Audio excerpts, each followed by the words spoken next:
Ya, kita lanjutkan.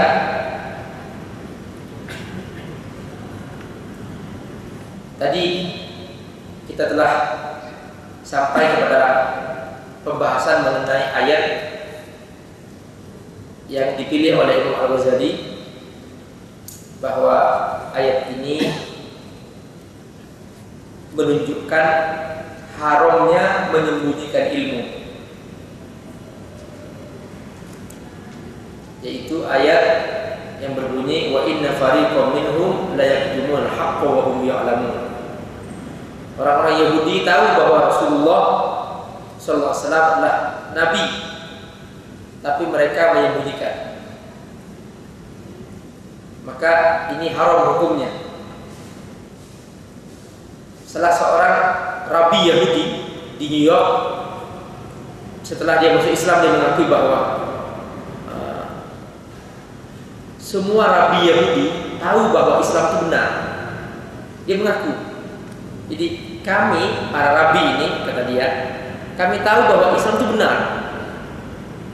Tapi karena kami dengki, kami hasud, maka kami berusaha untuk selalu membuat ulah bagaimana orang Islam ini jelek terus, sehingga orang-orang tidak suka Islam, tidak suka orang Islam. Jadi sampai sekarang orang Yahudi itu masih berusaha menyembunyikan kebenaran Islam. Maka haram hukumnya seseorang menyembunyikan ilmu. Ayat berikutnya Allah Subhanahu wa taala berfirman, "Wa may yaktumha fa innahu asimun qalbuh."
Wa may yaktumha fa innahu athimun qalbuh wallahu bima ta'maluna alim.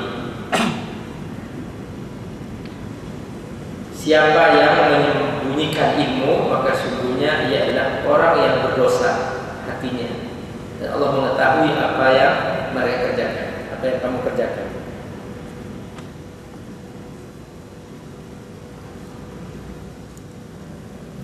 Surah Al-Baqarah 283. Perhatikan bagaimana para ulama kita, mereka berusaha menunjukkan dalil, bukti-bukti dari Al-Quran, pentingnya mengajarkan ilmu. Jadi kita sudah tahu, tapi kita diam. Di depan kita saudara kita berbuat maksiat, sehingga dia berlama-lama dosa. Kita kebagian dosanya.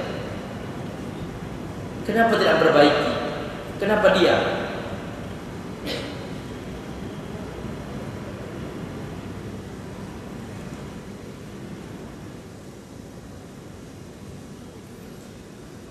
Ayat berikutnya Allah firman, "Wa man ahsanu qawlan mimman da'a ila Allah wa 'amila shalihan." Tidak ada perkataan yang lebih baik daripada mengajak kepada Allah untuk beramal saleh.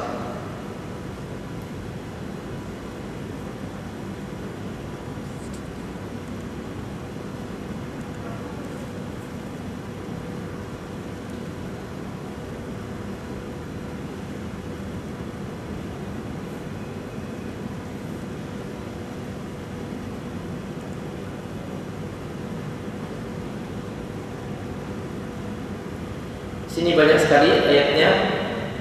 Wa man ahsanu qawlan mimman da'a ila Allah wa amila shalih wa qala innani minal muslimin. Surat Fussilat 33.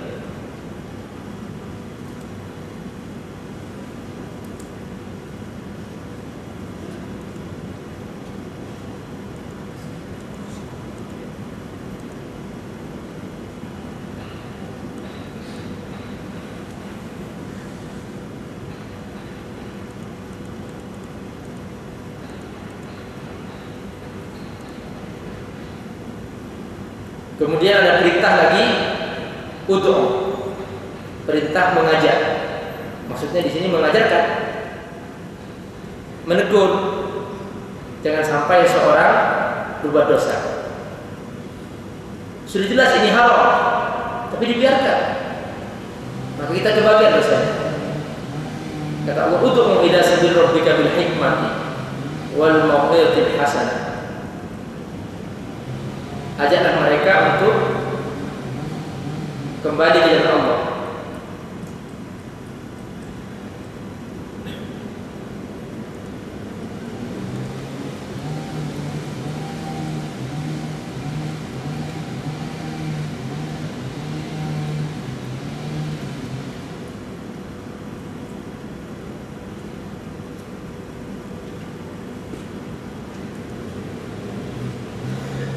Surah An-Nahl 125. Ini semua perintah untuk mengajarkan. Jadi Allah SWT menggunakan banyak istilah. Tadi Allah menyebutkan liyunziru, inzar. Kemudian ditubayyin, menjelaskan.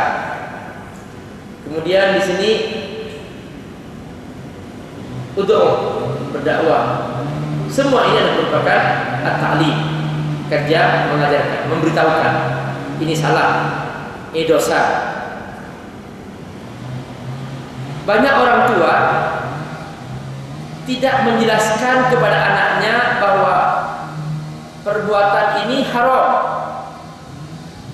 sehingga anak tidak tahu sampai besar. Baru ketahuan setelah anaknya pulang dari sekolah hamil, baru ngasih tahu itu haram nak. Jadi memberitahukannya setelah kecelakaan.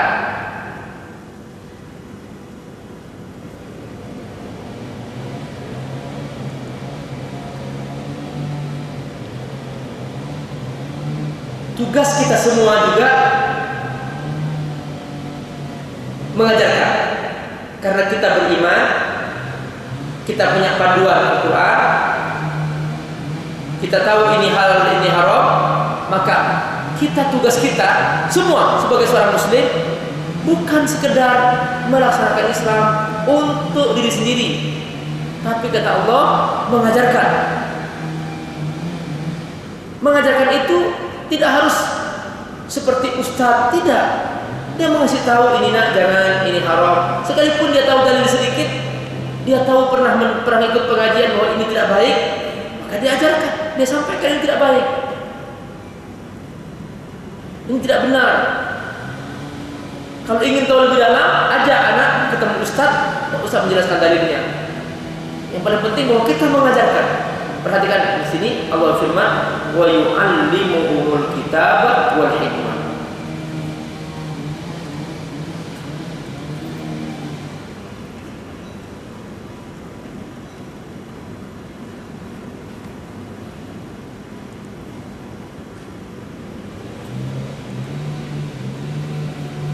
Surah Al-Baqarah 129.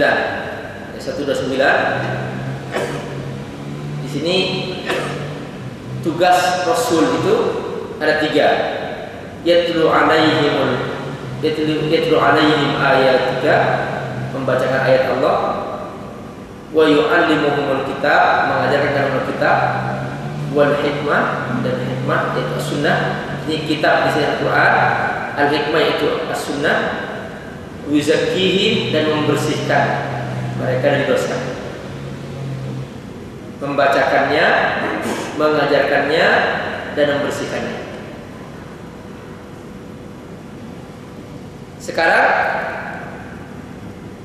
Rasulullah sudah wafat. Allah tidak mengutus Rasul lagi. Tugas siapa mengajarkan semua ini? Kita.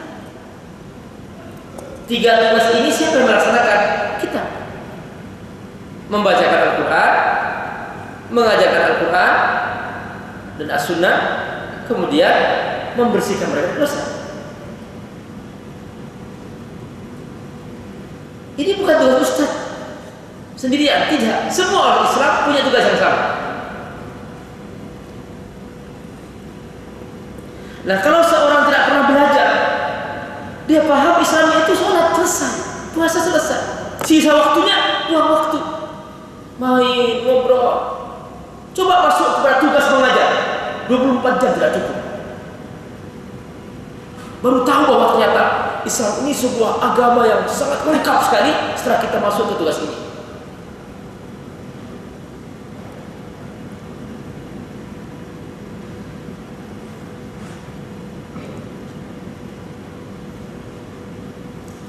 Lalu apa saja hadis-hadis yang berkaitan dengan ini? Wa ammal akhbar, adapun al-akhbar di sini yaitu berupa hadis atau pernyataan para sahabat.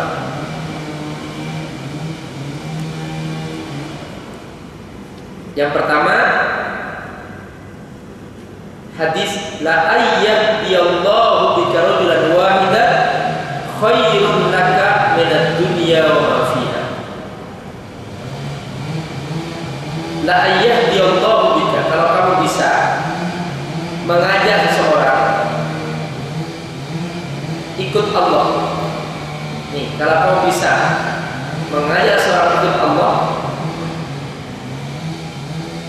satu orang saja, khairun laka minad dunya wa ma fiha. Ini lebih baik pahalanya dari sebesar dunia dan seisinya.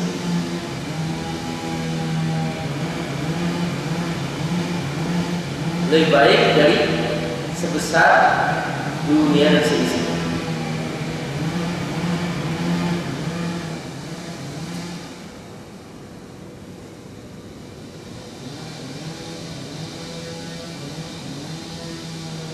Di sini saya ingin minta salah seorang bapak, ya, beliau mu'alaf, dia menceritakan bagaimana dia berjuang menemukan kebenaran, lalu dia berjuang mengajarkannya.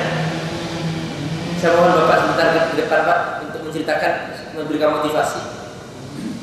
Ya, secara ringkas pengalaman bapak. Ya. Ini beliau mu'alaf dan beliau masya Allah bersungguh-sungguh begitu masuk Islam, bersungguh-sungguh ingin mengajarkan Islam semampunya. Silakan. Assalamualaikum warahmatullahi wabarakatuh. Nama saya dulu saya setelah saya mendapatkan pertolongan dari Allah SWT, ya alhamdulillah sampai sekarang, terutama saya tidak meninggalkan sholat lima waktu, terutama itu dulu. Yang kedua, saya memang selalu mencari tempat-tempat pengajian yang hampir beda seperti ini. Nah, sebelum saya dikenalkan dengan Ustaz saya Bapak Amir, saya mengaji di Baitur Rahman dengan Ustaz Muni. Lalu ada beberapa tempat pengajian lagi yang menurut saya ya baik, namun ternyata ada yang lebih baik. Ada yang lebih baik. Nah, selama saya menjadi muslim, alhamdulillah sejak saya diputar tahun 2010 kemarin, saya kebetulan tempat saya tidak jauh dari 100 meter ada orang membangun musola.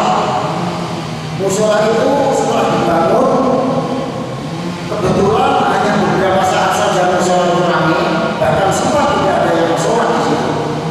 Ya. Bapak Ibu boleh barangkali ada yang kenal yang namanya Kampung Gandul, ada musola Al-Sawiyah. Sekarang dipegang oleh saya, alhamdulillah jamaahnya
Imam Hasan Basri keliling jalan-jalan.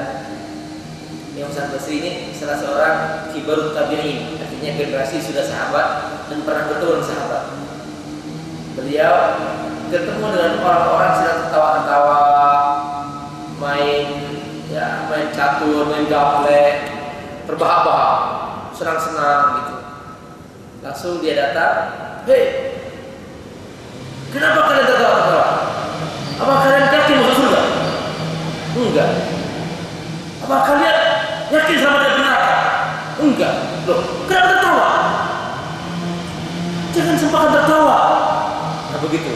Jadi luar biasa bahwa benar jalan ke surga itu tidak mudah, butuh perjuangan. Jalan ke surga itu bukan menghayal, harus beramal. Kalau kita ingin dapat uang saja, kita bekerja dari jam 8 sampai jam 5, masa masuk surga hanya 10 menit selesai? Itu pun tidak khusyuk, asal-asalan. Butuh perjuangan, butuh amal, butuh kesungguhan. Tadi kita sudah belajar bagaimana keutamaan ilmu, bagaimana keutamaan mencari ilmu, bagaimana keutamaan mengajar ilmu. Kita baru tahu. Dan kalau sudah masuk dalam tugas ini, kita akan paham bahwa ternyata untuk masuk surga itu harus kita bekerja 24 jam. 24 jam berkelompok. Dulu Rasulullah SAW berhadapan dengan orang-orang kafir sampai dilempari batu.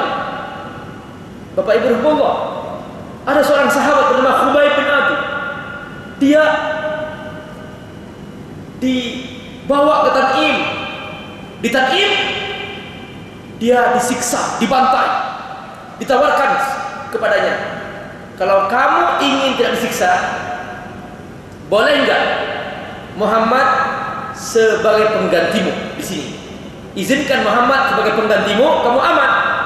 Kata dia, "Aku tidak rela Rasulullah dikanduri, apalagi menggantikan aku di sini." Lalu kata orang kafir, "Kalau begitu, aku lanjutkan siksaannya." Lanjutkan, dicungkil satu mata.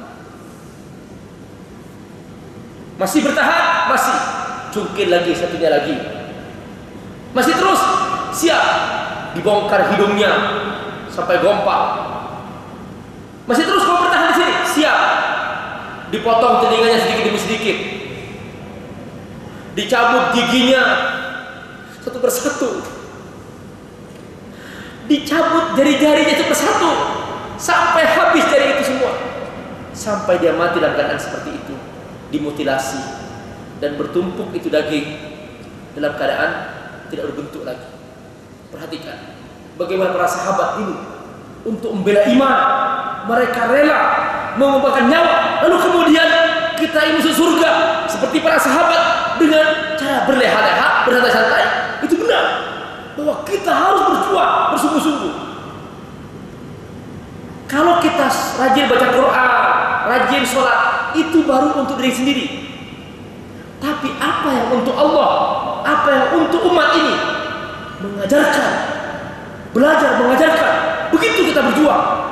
Makanya setelah kita tahu betapa besar keutamaan mengajar, kita sungguh luar biasa. Perhatikan bahwa Bapak Ibu Rasulullah mengajak satu orang saja menjadi orang baik, pahalanya jauh lebih besar daripada menginfakkan harta sebanyak dunia dan seisinya. Perhatikan sebuah hadis, betapa besarnya pahala mengajarkan ilmu. Kalau kita rajin sholat, pahala untuk diri sendiri, itu pun dapat pahala satu. Rajin ibadah untuk diri sendiri, rajin baca Quran untuk diri sendiri. Tapi sekarang betapa ada pahala ini besar lagi, pahala mencari ilmu, pahala mengajarkan ilmu, itu jauh lebih besar lagi. Maka masing-masing semua berniat setelah belajar kita mengajarkan langsung, seperti barusan kita mendengar bahwa aku dapat sekarang, aku ajarkan sekarang. Jangan diam, catat dengan baik apa kita dapat. Dan Bapak Ibu sudah dapat fotokopinya, sudah dapat kitabnya dan kita sudah penjelasannya, insya Allah Bapak Ibu bisa mengamalkannya. Ayat berikutnya, hadis berikutnya. Man alima ilman. Qala Rasulullah sallallahu alaihi wasallam itu bersabda, man alima ilman, siapa yang tahu sebuah ilmu, fakatamahu, lalu dia menyembunyikannya, tidak mengajarkannya. Perhatikan, orang di sekitarnya tidak tahu, dia tahu itu haram, dia tahu, dia diam, tidak mengajarkannya. Apa kata Rasulullah SAW? Aljamahullah yaumal qiyamah bilijamin nar.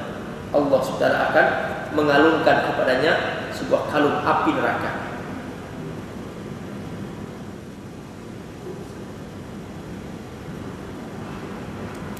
Al-lijam ini juga ditusuk ke hidungnya seperti sapi yang ditusuk ke hidungnya dengan api neraka. Hadis yang lain lagi. Inna Allah subhanahu wa malaikatahu wa ahlu samawati wa ardi hatta namlah fi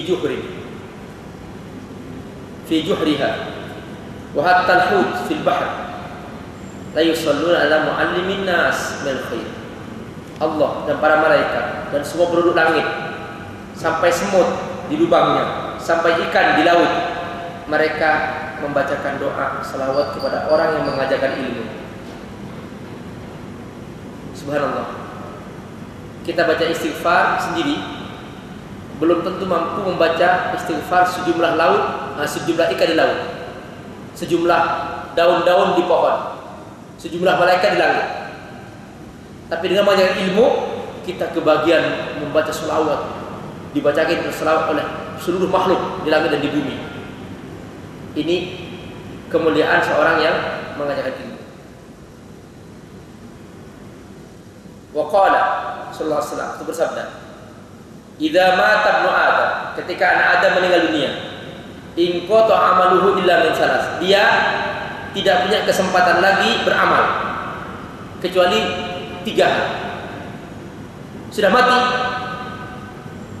Begitu mati, dia tidak punya kesempatan lagi beramal kecuali kalau dia selama hidupnya pernah melakukan 3 hal. Yang pertama, sedekahun jariyah. Waktu masih hidup dia pernah bersedekah yang sedekahnya itu mengalir pahalanya. Contoh misalnya nih, Bapak Ibu, tadi saya kasih contoh ini. Ini Bapak Ibu katakan ada seorang yang ini berapa sih? Hanya 5.000. Mungkin Bapak Ibu enggak sedih, hilang uang 50.000. Beli langsung berapa? Langsung dibagi-bagi. Orang yang mendengarkan, mereka mengamalkan. Tiba-tiba anaknya menjadi baik karena pengajian ini. Lalu kemudian dia menjadi baik. Dia tidur, dia meninggal dunia, mengalir pahala. Karena apa? Dia pernah menyebarkan sebuah ceramah yang kemudian orang itu menjadi baik karenanya. Pahala mengalir. Ini namanya sedekah jariyah, amal jariyah.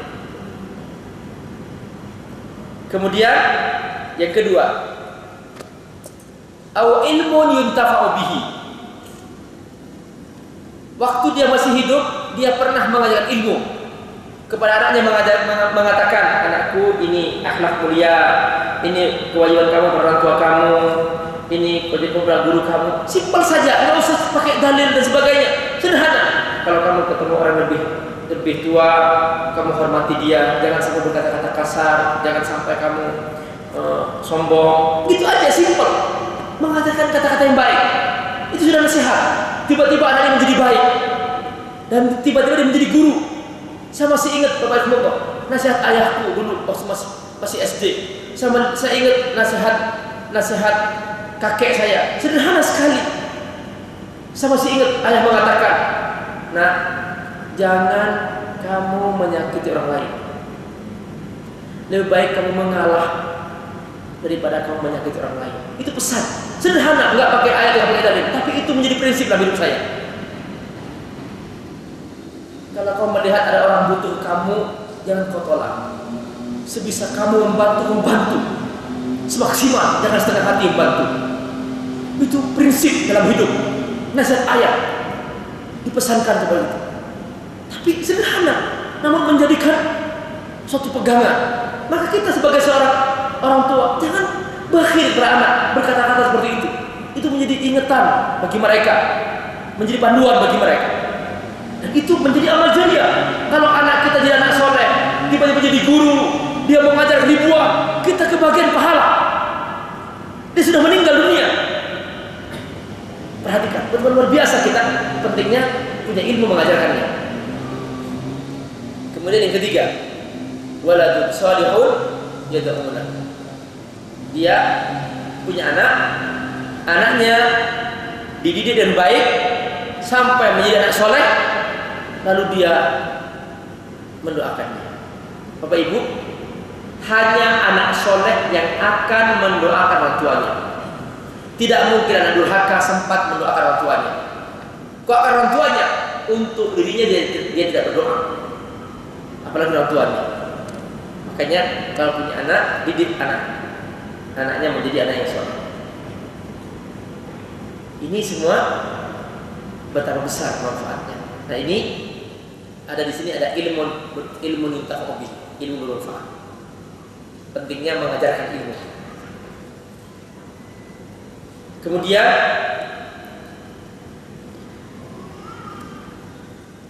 hadis yang lain lagi. Rasul bersabda, "Ad-dal 'ala al-khair kafa'ilihi." Perhatikan hadis ini, Bu, Pak. Nih, ad-dal 'ala khair, hanya menunjukkan kepada kebaikan, dia dapat pahala seperti orang mengerjakannya. Tidak usah ceramah, hanya menunjukkan. Contoh, Bapak Ibu punya jaringan Facebook, punya jaringan Twitter, SMS. Yuk kita hadir pengajian Rabuan yuk, setiap sudah maghrib di Masjid Baitul Hikmah Nusa. Kirim. Sudah. Bapak Ibu punya 100 orang, tiba-tiba hadir 10 orang. Maka Bapak Ibu dapat pahala bukan hanya dirinya yang hadir, tapi dia ternyata dapat pahala 10 orang. Jika 10 orang tadi itu mengerjakan dari hasil ilmu malam ini, katakanlah dia pulang ke rumahnya, Bapak Ibu yang tadi SMS yang mengajak kawannya, dia kebagian pahala setiap hari mengalir dari kebaikan yang dia kerjakan. Tidak usah berceramah, menunjukkan saja ad-dal 'ala khair kafa'ilihi. Tapi dia sendiri mengamalkan. Jangan seperti calo. SMS sebelum tidur. Yuk nanti malam sholat tahajud. Kirim. Insyaallah. Dia kirimkan kepada 100 orang. Yang di SMS 100 orang bangun tahajud, dia sendiri tidur. Nah, ini namanya calo. Gimana calo? Coba datang ke Lebak Bulus, Surabaya. Orang naik ke bus kan ke Surabaya. Ini calonya ikut nggak? Nggak ikut. Ini ada calo ke surga. Nah, orang masuk surga semua. Loh, Bapak kemana? Lain jurusan. Lain jurusan.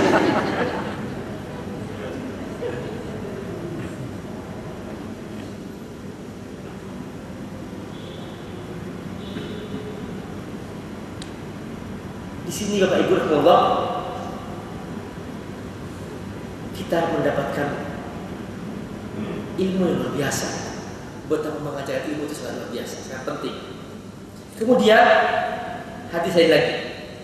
Wa qala sallallahu alaihi wasallam bersabda, rahmatullah ala khulafai.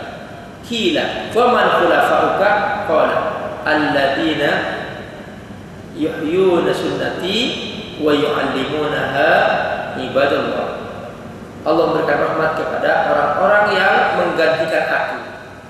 Allah memberikan rahmat kepada orang-orang yang menggantikan aku. Lalu ditanya, siapakah orang-orang yang menggantikan engkau Rasulullah? Yaitu orang-orang yang menghidupkan sunnahku dan mengajarkannya kepada hamba-hamba Allah. Yuhyuna sunnati wa yu'allimunaha. Ini ada kata mengajarkannya. Ini hadis. Tadi sudah belajar sejumlah ayat, kemudian sejumlah hadis. Sekarang Kita akan belajar pernyataan para pendahulu kita yang soleh, para sahabat, para tabi'in dan sebagainya. Kita dengarkan di sini. Wa minal asar, di antara disebut al-asar. Kalau hadis al-akhbar istilahnya. Kalau al-asar untuk pernyataan para sahabat dan tabi'in. Maruya an Mu'adz, diriwayatkan dari Mu'adz. Annahu qala, ini pernyataan Mu'adz bin Jabal, seorang sahabat Rasulullah SAW. Dia mengatakan, ta'allamul ilma, belajarlah kamu ilmu. Fa inna ta'allumahu lillahi khasyah. Karena kalau kamu menambah ilmu, kamu akan semakin takut kepada Allah Subhanahu wa taala. Wa talibuhu ibadah. Kalau kamu mencari ilmu, itu ibadah. Wa mudarasatuhu tasbih. Kalau kamu mengulang ilmu ini, berarti ibu pulang, bapak pulang ke rumah, diulang itu kitab, dibaca lagi. Yang tadi dibaca oleh ustaz, dijelaskan ustaz, diulangi lagi. Itu adalah tasbih, mensucikan Allah Subhanahu wa taala. Karena yang dia baca ilmu Allah, maka dia telah mensucikan Allah Subhanahu wa taala. Ini kita baru paham bahwa ternyata tasbih itu bukan hanya mengucapkan subhanallah, tapi juga belajar ilmu Allah termasuk tasbih. Wal bahtsu anhu jihad, dan membahasnya, memperdalam, memahaminya, itu termasuk jihad. Wa ta'limuhu man la ya'lamuhu sadaqah, dan mengajarkannya kepada orang yang tidak tahu, itu sedekah. Wa badluhu li ahlihi qurba, dan berkorban waktu, pikiran, perasaan untuk kita berkumpul dengan orang-orang yang berilmu, itu merupakan pendekatan kepada Allah Subhanahu wa taala. Jadi dulu majelis ilmu kita berkumpul seperti ini, bersama-sama majelis orang-orang yang berilmu, kita sama-sama menyukai majelis ilmu. Itu termasuk qurbatun ilallah Subhanahu wa taala, yaitu mendekatkan diri kepada Allah Subhanahu wa taala. Wa huwa al-anis fil wahdah. Ilmu adalah merupakan sahabat bagi orang yang sendirian. Kita sendirian dapat ilmu. Itu dia. Orang yang punya ilmu, Pak, tidak akan pernah kesepian. Sendirian dia baca buku, bertambah ilmunya. Coba kalau orang tidak punya ilmu, sendirian dia bengong, nonton, buang waktu, ngobrol, habis waktunya. Tapi orang punya ilmu, sendirian dia berpikir. Sampai satu hari, barakallah, saya nggak bawa buku apa-apa. Saya diminta untuk mengisi pengajian. Pengalaman saya di beberapa negara, saya nggak sempat bawa buku dan sebagainya. Langsung mereka minta. Saya duduk sendirian.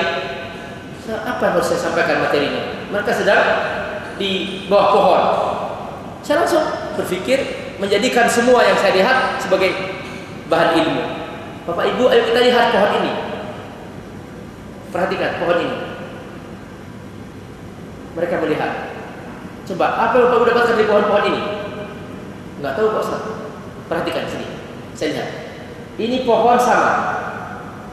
Iya kan? Iya, Pak Ustaz. Coba lihat. Tanah yang mereka tempati sama. Air yang mereka minum juga sama. Tapi tingginya pohon tidak sama.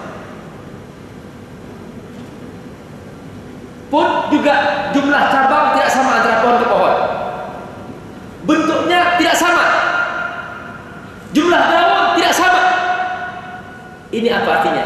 Bahwa nasib masing-masing makhluk Allah tidak sama. Dari ayah dan ibu yang sama, boleh lahir pribadi yang berbeda dari ayah ibunya, sifat yang berbeda, nasib yang berbeda. Jangan dipaksa anak itu menjadi seperti kita sebagai ayah. Belum tentu nasib dia sama dengan kita. Nah, jadi kita kalau punya ilmu, kita bisa mengambil materi dari mana saja. Jadi sendirian pun kita berpikir. Di sini dikatakan bahwa wahwal anis fil wahdah, dia adalah sahabat kita saat kita sendirian. Wahwas sahib fil khulwa, dan dia merupakan teman kita saat kita juga sendirian. Wad dalil alad-din, dia adalah merupakan petunjuk untuk agama. Wal masir alal ba'sa wad dharra, wal musabbir al ba'sa wad dharra, dan dia adalah merupakan sarana yang membuat kita sabar saat kita diuji dengan kesulitan. Benar tak? Benar Allah. Orang yang punya ilmu saat diuji oleh Allah, dia bisa menasihati diri sendiri. Dan ujian luar biasa kepada Allah. Kalau kita tidak bisa menasihati diri sendiri, kita akan stres. Maka dengan ilmu kita bisa menasihati diri sendiri. Contoh misalnya, ada seorang ulama, dia ditangkap oleh pemerintah yang zalim.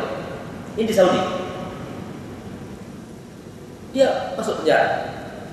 Di penjara dia kesepian.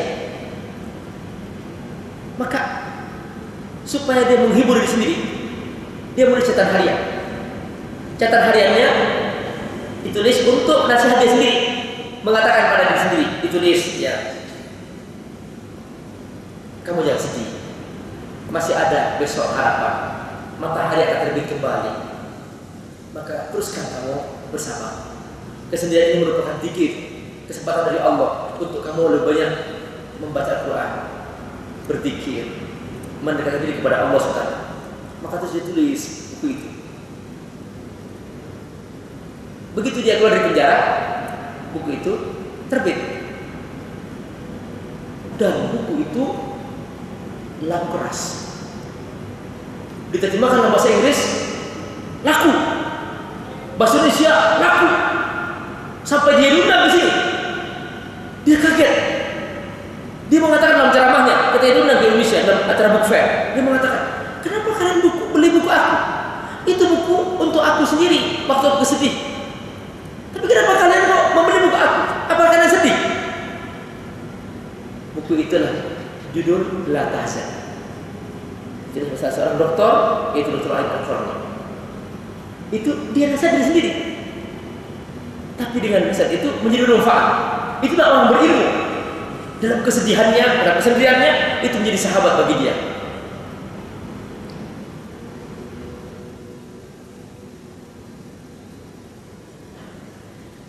Kemudian Allah, ini masih pernyataan Mu'adz, yarfa'illahu bihi aqwaman fayaj'aluhum fil khair qadam. Dengan ilmu seorang diangkat oleh Allah dan dia menjadi pemimpin.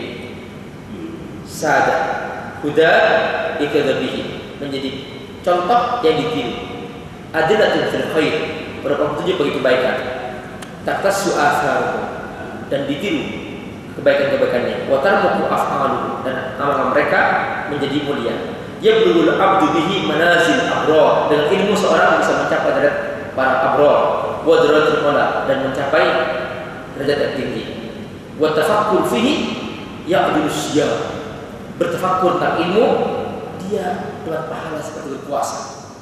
Wa mudallatuhu bil qiyam, dan orang yang belajar ilmu dia dianggap pahalanya sama seperti orang yang melaksanakan sholat.